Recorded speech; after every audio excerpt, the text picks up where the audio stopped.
Cześć, witam Was w kolejnym odcinku rowerowych porad. Dziś pokażę Wam, jak wymienić oraz jak przeserwisować łożyska maszynowe w piastach w rowerze. Natomiast na początku jeszcze krótkie ogłoszenie. Mam do sprzedania mój rower Cube SL Road Pro. W opisie znajdziecie link, także serdecznie zapraszam do zerknięcia na ten rower.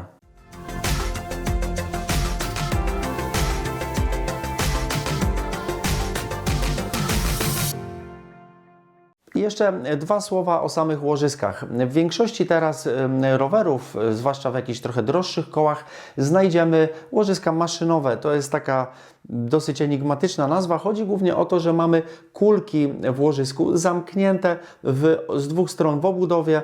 I z jednej strony bądź z dwóch stron mamy specjalną zaślepkę, która chroni nam te łożyska przed warunkami atmosferycznymi, przed wodą, przed błotem i tak dalej.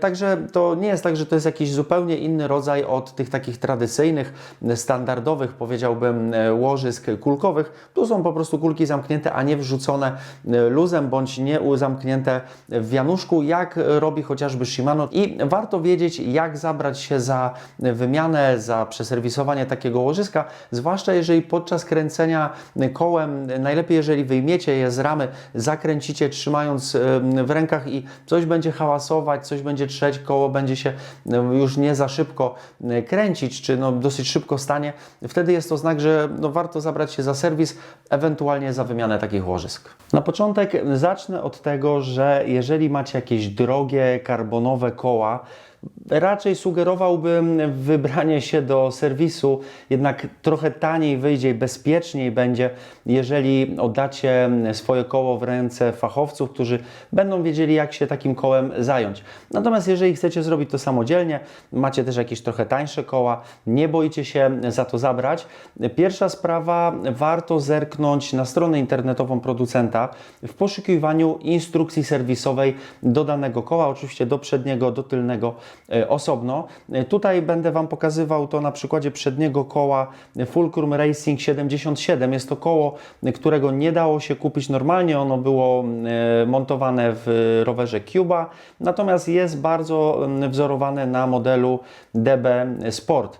I jeżeli chodzi o przednie koło, które będę Wam tutaj pokazywał, tutaj nie ma żadnej większej filozofii, zaraz sami to zobaczycie. Natomiast w tylnym kole do odkręcenia w ogóle bębenka, w tym prostym, nie takim drogim systemowym kole, był potrzebny chociażby imbus numer 12, z tego co pamiętam, i madło. Także też nie zawsze jest to takie proste i warto doczytać w instrukcji, jak się za to zabrać tak, żeby po pierwsze się nie namęczyć, po drugie przypadkiem czegoś nie uszkodzić, po trzecie dowiedzieć się też, ile łożysk będzie Wam potrzebnych. Ok, ale pokażę teraz to na przykładzie tego przedniego koła. Ściągam stąd zaślepkę.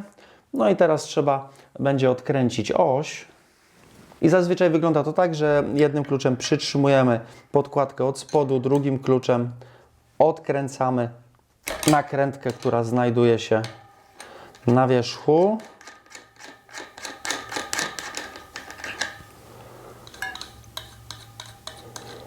Tutaj w tej podkładce mam akurat zamontowaną jeszcze bieżnię. Za chwilę wszystkie elementy będę dokładnie czyścił i można wyciągnąć oś. Jeżeli ta oś nie będzie chciała wyjść, można się wspomóc bardzo delikatnie młotkiem, tak żeby oś wyszła z drugiej strony. No tutaj akurat już wyleciała mi podkładka, która osłaniała jeszcze dodatkowo łożysko. Wszystkie elementy od razu czyszczę.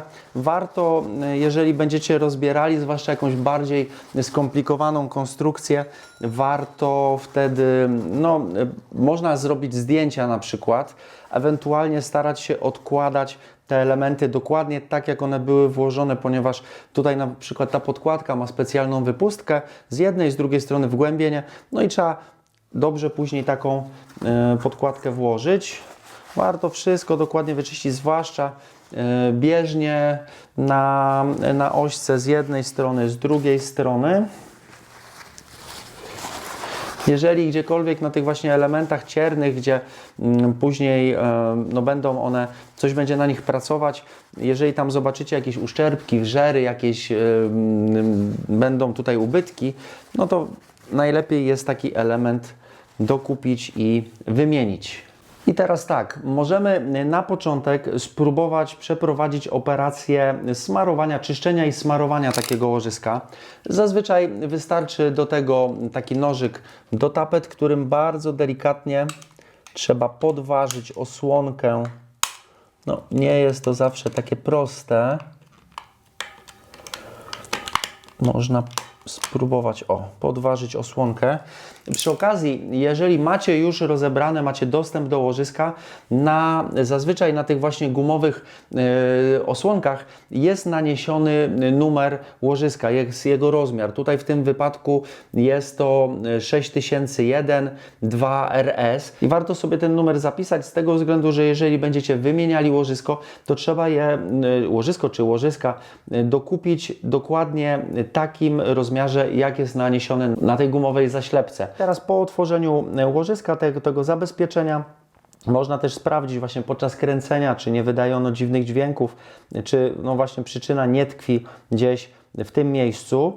I można wyczyścić sobie jakimś odtłuszczaczem cytrusowym, chociażby w sprayu, tutaj to łożysko. Najlepiej robić to tak, żeby albo nie zalać drugiego łożyska przy okazji, albo no po prostu wyczyścić już dwa na raz i się tym nie przejmować. W każdym razie czyścimy to, no i później nakładamy świeży smar, można to tutaj palcem, a jeszcze lepiej taką specjalną smarowniczką nanieść ilość smaru tak, żeby te kulki nie w całości, no ale żeby przykryć. Zakładamy potem podkładkę, tą gumową osłonkę i warto wtedy też po złożeniu już koła, po założeniu ośki, wziąć koło w rękę, przytrzymać, zakręcić, posłuchać, czy nadal będą pojawiały się hałasy, czy koło będzie się kręciło płynnie. Jeżeli wszystko będzie w porządku, no to możecie założyć i zobaczyć, jak to się w praktyce będzie sprawdzać. Natomiast jeżeli nadal będą hałasy i będą jakieś dziwne dźwięki i koło się będzie zatrzymywać, jest to znak, że trzeba takie łożysko czy łożyska w kole po prostu wymienić. Jeżeli chodzi o wymianę takiego łożyska, jeżeli już w ogóle dowiedzieliście się z instrukcji, z jakiegoś poradnika dotyczącego konkretnego koła, jak można się do takich łożysk dostać, no to trzeba będzie takie łożysko wybić. No i teraz są w zasadzie dwa albo nawet trzy sposoby, żeby takiego łożyska się pozbyć. Pierwszy, najbezpieczniejszy jest to użycie specjalnego ściągacza do łożysk. Są takie bezwładnościowe ściągacze na Allegro do kupienia za około 100 kilkadziesiąt złotych. I przy użyciu takiego młotka specjalnego wyciągamy łożysko z piasty. Są też specjalne takie mniejsze wybijaki, gdzie przy użyciu zwykłego młotka wybijamy. Natomiast jeżeli nie macie takiego sprzętu, nie chcecie go kupować, wtedy możecie użyć klucza imbusowego, takiej przedłużki do nasadkowej, do kluczy. Niektórzy mówią, że wybijają sobie przy użyciu ośki od piasty. Ja jakoś nie jestem już za bardzo przekonany, żeby jeszcze ośkę dodatkowo męczyć. I powiem Wam tak, jeżeli chodzi o wybijanie łożyska właśnie w ten sposób, czyli przy użyciu młotka i jakiegoś klucza, tutaj zdania są podzielone. Niektórzy mówią, że można, niektórzy, że nie można, że można coś uszkodzić. Ja raczej opieram się na tym, co mówi Lennart Zinn, ale także Global Cycling Network, czyli jeżeli użyjecie takiego bardzo prymitywnego sposobu, to po prostu później tego łożyska już nie można użyć. Najlepiej byłoby, żebym jeszcze pod spód podstawił tutaj jakąś podstawkę z otworem, żeby to łożysko wyleciało. Niestety nic takiego nie mam pod ręką, więc spróbuję zrobić to w ten sposób.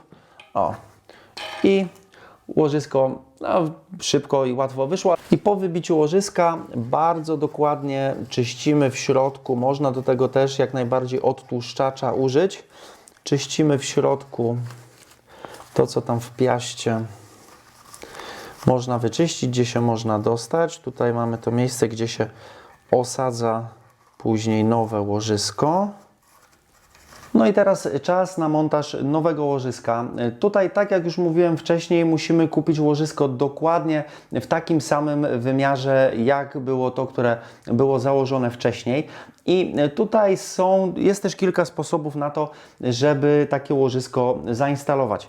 Pierwszym z nich, którego bardzo, ale to bardzo nie polecam, jest montaż przy użyciu młotka. Można ewentualnie tu jeszcze jakąś deseczkę położyć i przez deseczkę, przez drewienko równomiernie wbijać takie łożysko. Ale niestety tutaj po pierwsze no istnieje ryzyko, że takie łożysko się uszkodzi i może również wejść gdzieś krzywo, nie do końca podpasować. Natomiast możecie, jeżeli nie macie żadnego specjalistycznego narzędzia, o czym za chwilkę powiem, jeżeli nie macie takiego narzędzia, można użyć też własnej takiej domowej konstrukcji z śruby takiej dłuższej, z podkładki dokładnie dopasowanej tutaj do średnicy łożyska i kilku nakrętek, które jeżeli przełożycie tą całą konstrukcję przez piastę, zaczniecie skręcać, wtedy to zadziała jak prasa. Natomiast są jeszcze specjalne, dedykowane maszynki do wciskania właśnie tego typu łożysk. Są również takie uniwersalne ze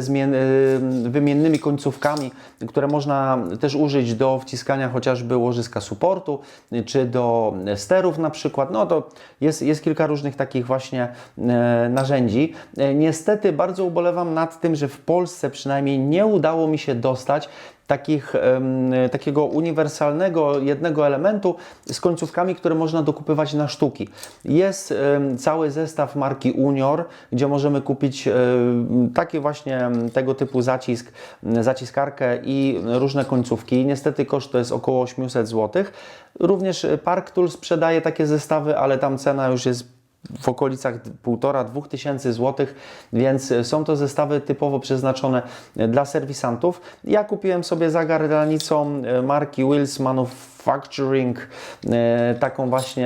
taką zaciskarkę z jedną tylko końcówką dopasowaną właśnie do tego łożyska, ale w razie potrzeby będę mógł sobie dokupić też pojedyncze takie sztuki. I pierwsze, co polecałbym zrobić, to naniesienie cieniutkiej warstwy smaru na brzegi łożyska. Tutaj są też dwie szkoły. Jedna mówi o tym, żeby montować łożysko na sucho, druga mówi, że absolutnie nie, że właśnie cienka warstwa smaru tutaj pomoże po pierwsze zainstalować to łożysko w poprawny sposób, po drugie później kiedyś w razie czego będzie takie łożysko łatwiej wyjąć. No i teraz układam łożysko tutaj na tyle równo, na ile mogę.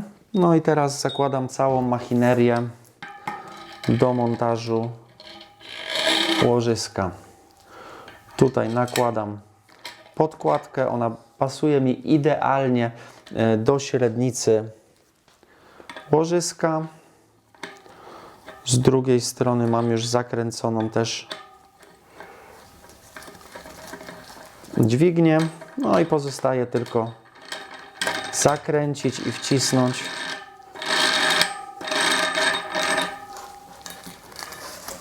I teraz powoli, z wyczuciem wciskam łożysko na swoje miejsce.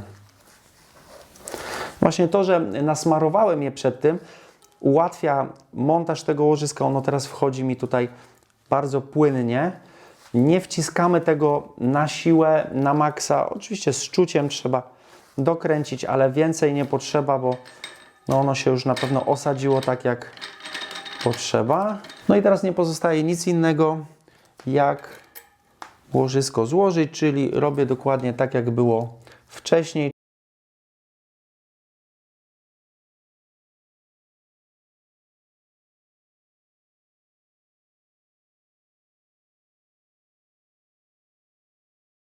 I dokręcając nakrętkę z bieżnią, trzeba zrobić to w ten sposób, aby nie była ona dokręcona maksymalnie na siłę, ponieważ wtedy będzie nam tutaj oś dość ciężko pracować. Ja robię to tak, że minimalnie zostawiam niedokręconą.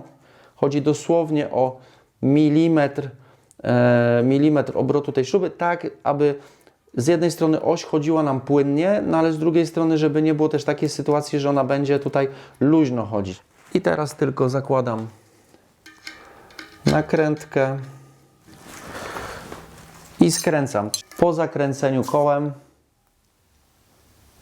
koło kręci się naprawdę bardzo przyjemnie i no oczywiście buja się tu na boki, ale to jest drżenie moich rąk. Natomiast jeżeli chodzi o samą pracę tego łożyska, to naprawdę fajnie pracuje. Nie ma tutaj żadnego hałasu. Koło kręci się długo nie słyszę jakichś dziwnych dźwięków. No i gotowe. Oczywiście z drugiej strony analogicznie wyjąłem stare łożysko, wyczyściłem piastę i włożyłem, zainstalowałem nowe łożysko. Także robota skończona, można koło założyć do roweru, a ja tymczasem dziękuję Wam bardzo za oglądanie. Trzymajcie się, hej!